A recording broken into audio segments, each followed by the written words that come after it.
Conference halls smelled of recycled air and nervous anticipation. Delegates from 43 species had gathered for the annual Hazard Index presentation, an event that determined which planets across the galaxy were too dangerous for colonization. Ambassador Yolani adjusted her translation device and settled into her seat, expecting nothing more than routine updates and minor reclassifications. The Hazard Index had existed for 12,000 years. Every spacefaring civilization contributed data about hostile worlds they encountered, building a comprehensive database that had saved countless lives. The rankings range from Category 1, planets with mild environmental challenges, to Category 10, worlds so lethal that no species had ever successfully established a permanent presence on them. The presentation began with lower categories. A volcanic moon in the Dreth system had been upgraded from Category 4 to Category 5, following a series of eruptions. A jungle world near the galactic rim had been downgraded after its apex predators were discovered to be seasonal. Yolani made notes, fulfilling her diplomatic obligations while fighting boredom. Then the screen changed to Category 10. The hall grew quiet. Category 10 worlds were legendary. Most species never encountered one in their entire history of space exploration. Finding a single Category 10 planet was considered a once-in-a-civilization event, a story passed down through generations. The screen displayed 10 entries.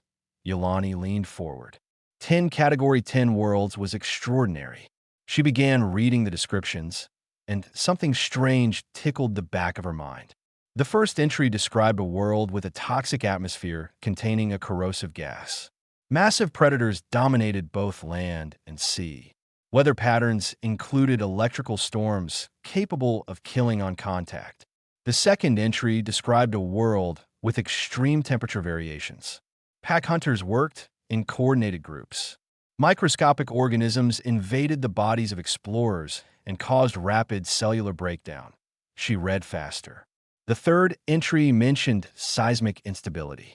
The fourth described floods that could swallow entire expeditions. The fifth spoke of parasites that laid eggs inside living hosts. Each entry came from a different species, submitted across a span of 10,000 years, with different coordinate systems and naming conventions. But the descriptions were too similar. Yolani raised her hand. The presenter, an elderly being with 4 arms and nervous eyes, acknowledged her. She asked if anyone had cross-referenced the coordinates of these 10 worlds. The presenter blinked. That was not standard procedure. Each submission was verified for accuracy, but not compared against others. The room waited as technicians ran the comparison. It took 7 minutes. The results appeared on the screen, and for a moment, no one understood what they were seeing. All 10 entries pointed to the same planet. The hall erupted. Delegates shouted questions over each other. How is this possible? 10 species had independently discovered the same world, attempted to explore or colonize it, and fled in terror. Each one had assumed they found a unique death world. Each one had added their own entry to the hazard index without realizing others had done the same. The presenter called for order and displayed the planet's actual designation in Union stellar cartography. It was a small, rocky world orbiting a yellow star in an unremarkable arm of the galaxy. The Union had cataloged the system centuries ago, but never investigated closely because preliminary scans showed native intelligent life. Intelligent life. The room fell silent again as the implication sank in. Something lived on this nightmare planet. Not just survived, but developed civilization, technology, the ability to look up at the stars and wonder. Yolani requested the species designation. The presenter searched the database and found a single entry, added just 40 years ago when Union sensors detected radio signals emanating from the planet. The species called themselves humans. Their world was called Earth that no contact had ever been established.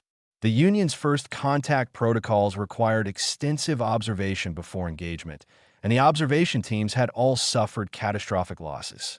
The reports were fragmented, filed by survivors who had barely escaped with their lives. One team had landed near a large body of water and been killed by aquatic predators within hours.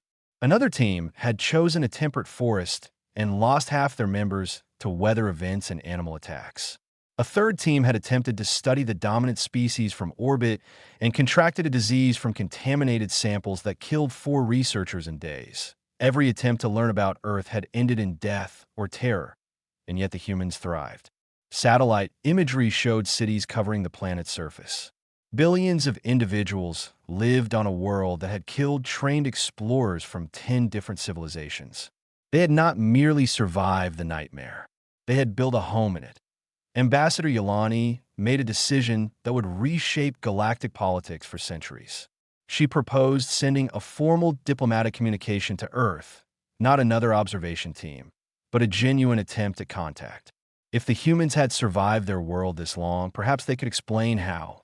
Perhaps they could teach the galaxy what survival truly meant. The motion passed unanimously. The message was sent that night, beamed toward the small blue world that had terrified 10 civilizations into submission. 3 days later, the humans responded. They had been listening for decades, waiting for someone to say hello. They were happy to talk. Rumors spread faster than light when the news involved terror. Within a week, every spacefaring species in the galaxy knew about Earth, the planet that had defeated 10 civilizations. The world so hostile that trained explorers died within hours of landing. The nightmare that somehow birthed an intelligent species.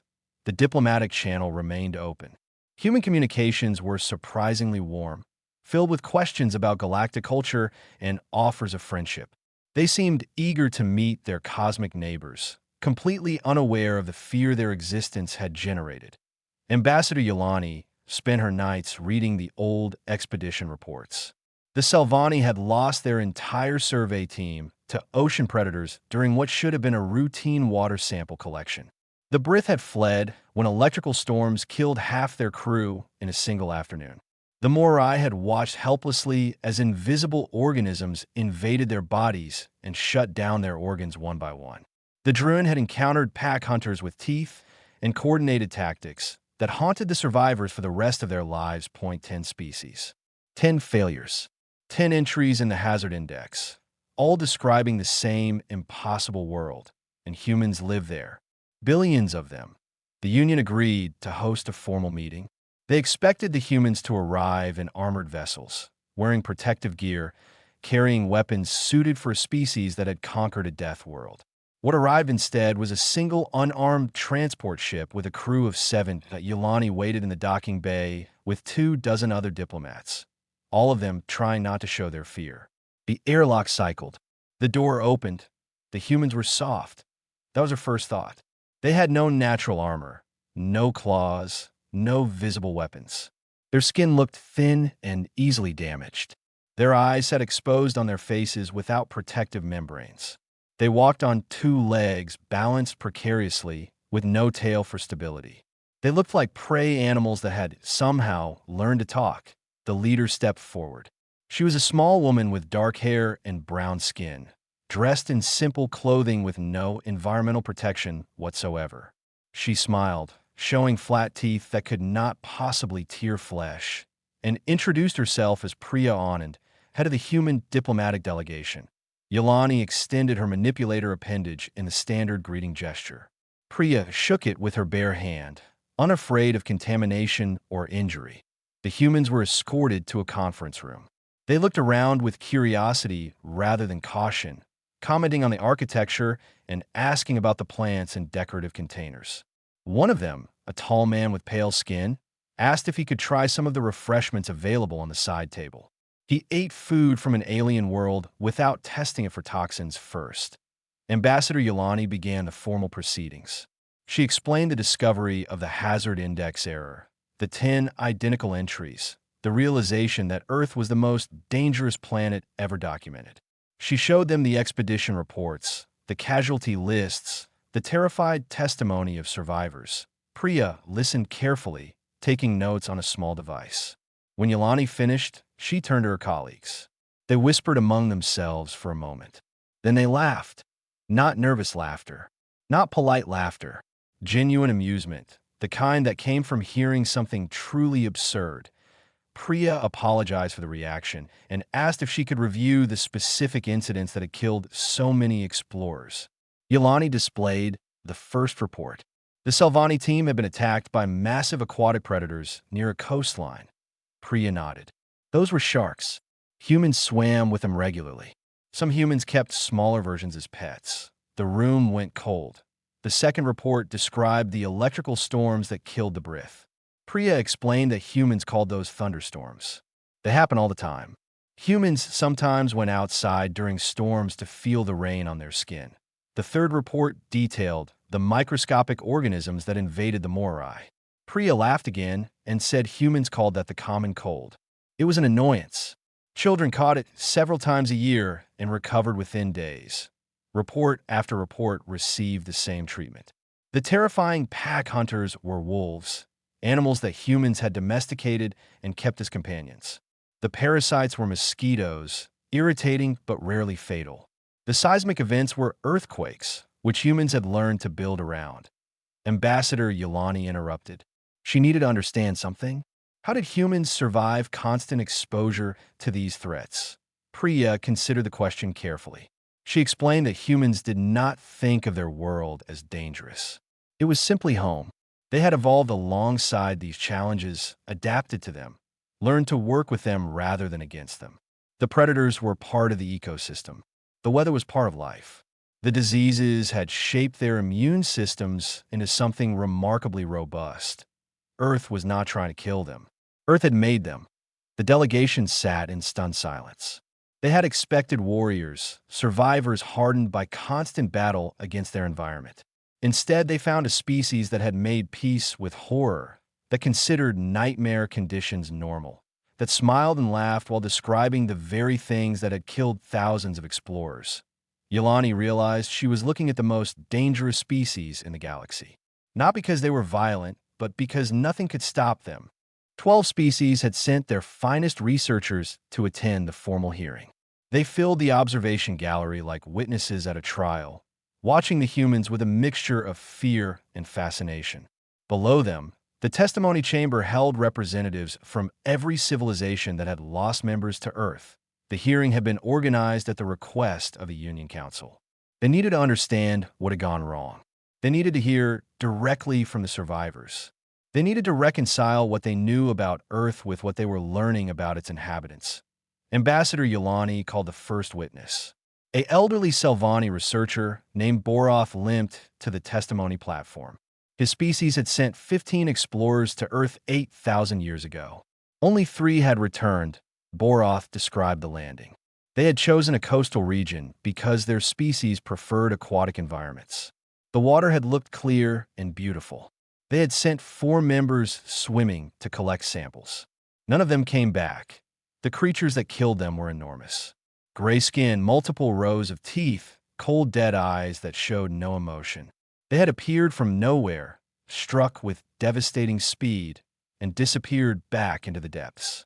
The remaining team had retreated immediately, abandoning their equipment, fleeing for their lives. Priya Anand listened respectfully. When Boroth finished, she asked permission to display an image. The screen showed one of the creatures he had described. Boroth flinched at the sight. Priya explained that humans called this animal a great white shark. They were apex predators, efficient hunters that had existed for millions of years. They were also not particularly interested in eating humans. Most attacks were cases of mistaken identity.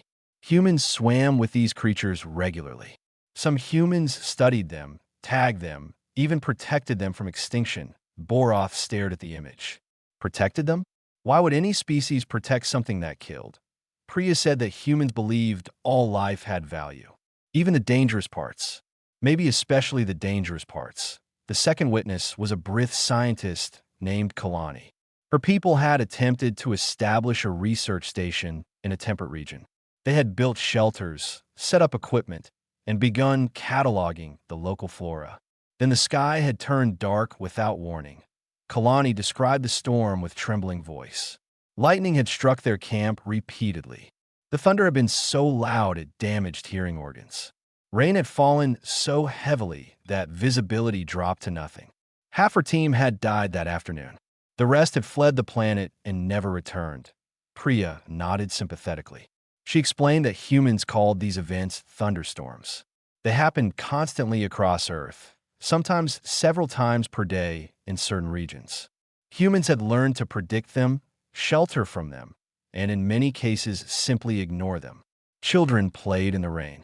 Farmers welcomed the water for their crops. Some humans even chased storms as a hobby, following them across vast distances to observe and photograph them. Kalani could not process this information. Hobby. The third witness was a Morai physician named Sulek. His people prided themselves on their medical technology. They had sent a team to collect biological samples from Earth, intending to study the native life forms. Within days, 4 researchers had fallen ill with symptoms no medicine could treat. Sulek described watching his colleagues die. Fever, congestion, respiratory failure. Their immune systems had been overwhelmed by organisms so small they were invisible. The survivors had quarantined themselves for months before daring to return home. Priya asked what symptoms the victims had shown. Sulek listed them carefully. Priya smiled gently and said that sounded like influenza, a common human illness. Most humans recovered within a week. Young humans caught similar infections several times per year and barely noticed, the gallery murmured. How is this possible? A disease that killed advanced researchers in days was merely an inconvenience to humans. Priya explained that humans had co-evolved with countless microorganisms. Their immune systems were constantly fighting invisible battles. They carried bacteria inside their bodies that helped them digest food. They got sick, recovered, and got sick again. Each illness made them stronger. Each exposure trained their defenses. Witness after witness told similar stories. The Druin described wolf attacks. Priya explained that humans had domesticated wolves thousands of years ago and now kept them as beloved companions. The Vethani described insect swarms that drain blood. Priya acknowledged that mosquitoes were annoying but rarely deadly, though they did spread some diseases. By the end of the hearing, a pattern had emerged. Every horror that had driven alien species from Earth was something humans considered ordinary. The predators, the weather, the diseases, the natural disasters. All of it was simply part of daily life. Ambassador Yolani closed the hearing with a question. Did humans truly not fear their own planet? Priya thought carefully before answering. She said that fear was natural. Humans feared many things, but they had learned that fear could be managed, overcome, even transformed into respect. They did not conquer Earth. They learned to live with it. The gallery remained silent. They were beginning to understand something terrifying. If Earth could not break the humans, nothing could. The observation ship descended through layers of white clouds, and inside the passenger compartment, 8 alien researchers were already regretting their decision. They had volunteered for this mission, believing their training would protect them. They had survived Category 7 worlds. They had walked on planets with acid rain and carnivorous plants. Surely Earth could not be worse. The human escort team sat across from them, relaxed and smiling. 5 humans in light clothing, carrying no weapons, wearing no protective equipment. They chatted among themselves about something called weather forecasts and weekend plans. Ambassador Yolani watched from the orbital station above. The Union had insisted on a verification mission. The human testimony was too strange to accept without evidence. They needed to see Earth with their own eyes to understand how anything could survive there. The ship landed in a temperate forest region. The humans had selected this location specifically because it was considered safe. Mild climate, minimal predator activity, beautiful scenery. The airlock opened.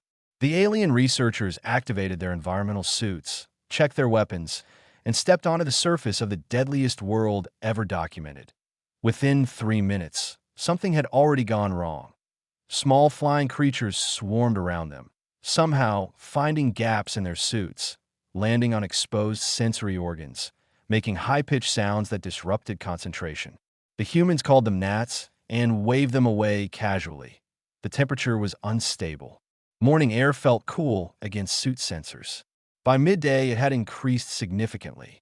The Brith researcher, remembering what storms had done to his ancestors, began watching the sky nervously. Sounds came from every direction. Rustling leaves, calling birds, movement in the underbrush. The forest was alive in ways that felt aggressive. Nothing sat still. Nothing was quiet. The entire environment seemed to be watching them. The humans walked ahead, pointing out interesting plants and discussing the age of various trees. One of them, a young woman named Rosa, bent down to pick something from the ground. It was a berry. She ate it without testing for toxins. A drone researcher asked if that was safe. Rosa laughed and said these berries were delicious.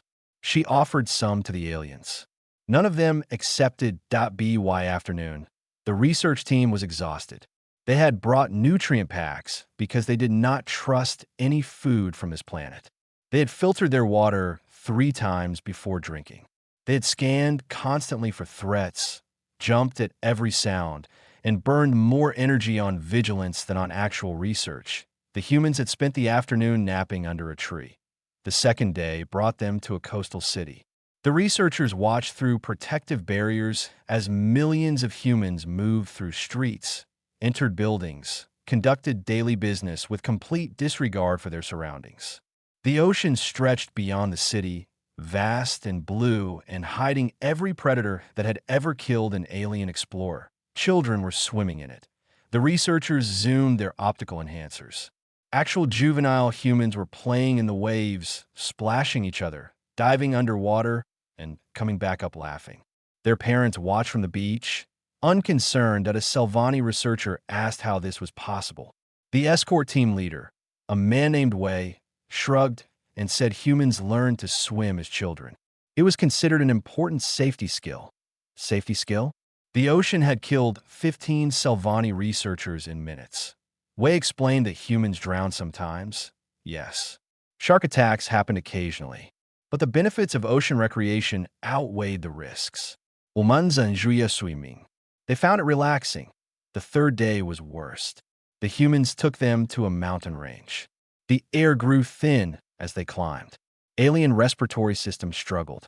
Suit life support worked overtime to maintain acceptable oxygen levels. The humans climbed ahead of them, breathing heavily but moving steadily. Some of them carried heavy packs. Some of them were doing this for entertainment. At a rest point halfway up, the researchers watched a human woman run past them. She was moving uphill at speed, wearing minimal clothing, sweating profusely. She waved as she passed. The Morai researcher asked what she was doing. Wei said she was training for something called an ultramarathon, a race where humans ran extremely long distances through difficult terrain. For FUN.B, the end of the third day, every alien researcher had requested immediate extraction. Their suits were failing from constant environmental assault. Their minds were overwhelmed by the chaos of Earth's ecosystems. Their reports would confirm everything the humans had claimed as the ship lifted off. One researcher looked down at the planet below. Forests and oceans and mountains and cities filled with humans who considered all of this normal. A world that had broken every explorer who touched it, casually ignored by the species that called it home. The researcher understood something profound. Humans were not tough despite their world. They were tough because of it. Every challenge had made them stronger. Every danger had taught them adaptation. Earth had forged a species that could survive anywhere because they had already survived the worst. The observation team returned to the station traumatized but enlightened. Their recommendation was unanimous. Do not underestimate humans. Do not challenge humans. And above all, do not make humans angry. The Hazard Index Committee had never faced a problem like this. Their classification system, refined over 12,000 years, simply could not accommodate Earth. The planet broke every rule, defied every category, mocked every attempt to quantify its danger. Committee Chair Vaughn spread the observation reports across his desk and tried to make sense of them. The research team had returned with data that seemed impossible. Earth's atmosphere contained a gas called oxygen, which was technically corrosive and caused cellular damage over time. Humans breathed it constantly. They needed it to survive. The planet's magnetic field was unstable compared to galactic averages. Solar radiation penetrated to the surface at levels that would require protective suits on any civilized world. Humans went outside without protection. They called it sunbathing, The planet experienced regular mass extinction events. Asteroid impacts, volcanic winters, ice ages, pandemic diseases. The geological record showed 5 major extinctions that had wiped out most life on Earth. Humans had evolved after the most recent one and seemed completely unbothered by the possibility of another. Voneth called an emergency session. Representatives from every species that had contributed to the hazard index gathered to debate the reclassification of Earth. The arguments lasted for 3 days. Some delegates wanted to create a new category, Category 11, reserved exclusively for Earth. Others argued that this would imply Earth was only slightly worse than Category 10 worlds, which seemed inadequate. Someone proposed Category 100. Someone else suggested removing numerical categories entirely and simply labeling Earth as incompatible with life. The human delegation attended as observers. They found the debate amusing. During a recess, Ambassador Yolani approached the human representative, an engineer named David Okonkwo. She asked him how humans could possibly have evolved on such a hostile world. David smiled and said that Earth was not hostile. It was competitive. The planet had so many different environments and so many different threats that any species hoping to survive needed to be adaptable. Humans had become the most adaptable creatures on Earth. They lived in deserts and jungles and frozen wastelands. They hunted prey and avoided predators. They built tools when they lacked natural weapons. They built shelters when they lacked natural armor. Yolani asked what humans planned to do now that they had contact with the galaxy. David said they were planning to colonize Mars. Yolani did not understand. Mars was a planet in Earth's solar system. She accessed the Union database and found the entry. Mars was a cold, barren world with no breathable atmosphere. Surface temperatures could drop low enough to freeze carbon dioxide. The planet had no magnetic field, meaning radiation from space struck the surface constantly. There was no liquid water, no significant resources, no apparent reason for any species to live there. She asked why humans would want to colonize such a terrible place. David shrugged and said Earth was getting crowded. They needed more room. Yolani stared at him. Humans wanted to leave the most dangerous world in the galaxy to colonize a frozen, airless desert because they were running out of space. David nodded. He mentioned that some humans were also talking about Venus, another planet in their system. Venus had an atmosphere so thick and toxic that it could crush and dissolve most materials within minutes. Humans thought they could build floating cities in its upper atmosphere. The committee reconvened. Voneth presented a new proposal. Earth would not be classified in any existing category. Instead, it would be designated as Anomaly Prime, a unique entry in the hazard index that acknowledged its special status. The planet was not simply dangerous. It was the origin point of a species that had internalized danger so completely that they no longer recognized it. The motion passed with one abstention. The humans abstained because they still did not understand what all the fuss was about. News of the reclassification spread quickly. Anomaly Prime became a subject of academic study across the galaxy. Scientists analyzed Earth's evolutionary history, trying to understand how such a hostile environment had produced intelligence. Philosophers debated whether humans should be considered a natural phenomenon or something else entirely. Military strategists quietly updated their threat assessments. The humans continued planning their Mars colony. They discussed timelines and resource requirements with the same casual confidence they brought to everything else. When asked if they were concerned about the dangers of interplanetary colonization, they laughed. What dangers? Mars was easy. No predators. No weather. No diseases. Compared to Earth, it was practically a vacation resort. Yolani listened to these conversations and felt something she had never experienced before.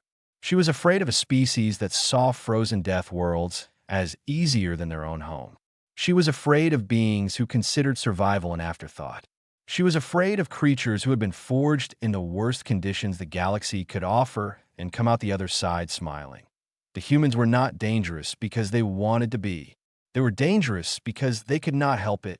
Earth had made them this way, and now they were spreading to the stars. The final session of the summit drew every diplomat in the sector. They filled the Great Hall to capacity, standing along walls and crowding into viewing galleries. The question before them was simple. How should the galaxy relate to humanity? Three factions had emerged during weeks of debate. The first wanted to isolate Earth completely, build observation stations around the system, monitor human expansion, intervene if they became a threat. These delegates feared what humans could become if given access to galactic technology and resources. The second faction wanted immediate military alliance. If humans could survive Earth, they could survive anything. Their resilience would be invaluable in conflicts against aggressive species. Their adaptability would make them perfect soldiers, colonizers, explorers of the unknown. The third faction, led by Ambassador Yolani, proposed something different. Partnership based on mutual benefit and full understanding of what humans actually were. She took the speaker's platform and addressed the assembled delegates. She had spent months studying humanity. She had read their history, their literature, their scientific journals. She had watched recordings of their daily lives, their celebrations, their disasters. She understood them now in ways that terrified and inspired her. Humans were not monsters. They were survivors. Their history was written in blood and fire. They had fought each other for thousands of years, killing millions of their own kind in conflicts over resources and ideology. They had survived plagues that killed half their population. They had survived ice ages and droughts and famines. They had survived predators and parasites and their own worst impulses. And through all of it, they had never stopped building, never stopped dreaming, never stopped reaching for something better. Yolani displayed images from Earth's history. Humans had built cities beside volcanoes because the soil was fertile. They had built nations on earthquake fault lines because the locations were strategically valuable. They had built civilizations in deserts by engineering water systems that transformed barren land into gardens. When the oceans tried to kill them, they built boats and sailed anyway. When the skies turned violent, they built shelters and studied the patterns until they could predict the storms. When diseases swept through their populations, they developed medicine and kept going. Nothing stopped them. Nothing could. The human delegation sat in the front row, listening respectfully. Priya Anand took notes. David Okonkwo whispered translations to his colleagues when the diplomatic language became too complex. They seemed almost embarrassed by the attention. Yolani explained her proposal. The Union should welcome humans as full partners, not because they were harmless, but because they were valuable. Their perspective was unique. Their resilience was unmatched. Their creativity in solving problems was extraordinary. But the Union should also remember what humans were. They came from a world that created killers. Their kindness was genuine, but so was their capacity for violence. They made wonderful friends and terrible enemies. Any species that threatened them would face the full force of evolution's cruelest experiments. The vote was called. The motion passed with overwhelming support. Humanity would be welcomed into the galactic community as full members, with all rights and responsibilities that entailed. Priya Anand approached the podium to deliver humanity's response. She thanked the Union for their acceptance. She acknowledged the fear that humans seemed to generate and promised that humanity came in peace. They wanted trade, exchange of knowledge, friendship across the stars. Then she said something that would be recorded in Union archives forever. Humans did not see themselves as special. They had simply learned to survive. Their world had thrown everything at them, and they had adapted, endured, and eventually thrived. They did not conquer Earth. They made peace with it. They learned to see beauty in storms and wonder in predators and opportunity in disasters. This was what humans offered the galaxy. Not strength, though they had strength. Not technology, though they were developing quickly. They offered perspective. They offered the knowledge that any challenge could be overcome, any environment could be survived, any threat could be managed. Earth had taught them that nothing was impossible. They were happy to share that lesson with the stars. The summit concluded with formal ceremonies and diplomatic protocols. Trade agreements were signed. Exchange programs were established. A human embassy would be built on the Union capital world that AS delegates filed out. Ambassador Yolani found herself walking beside Priya on it. She asked one final question. Did humans truly not fear anything? Priya thought about it for a long moment. Then she admitted that humans feared plenty of things. They feared death and loss and failure. They feared the unknown and the uncertain. But they had learned something important on Earth. Fear did not have to stop you. Fear could drive you forward if you let it. Yolani nodded slowly. She understood. The humans returned home to their impossible world, already planning their next adventure. The galaxy watched them go with a mixture of relief and anticipation. The deadliest world had produced the most remarkable species. Whatever came next would be interesting.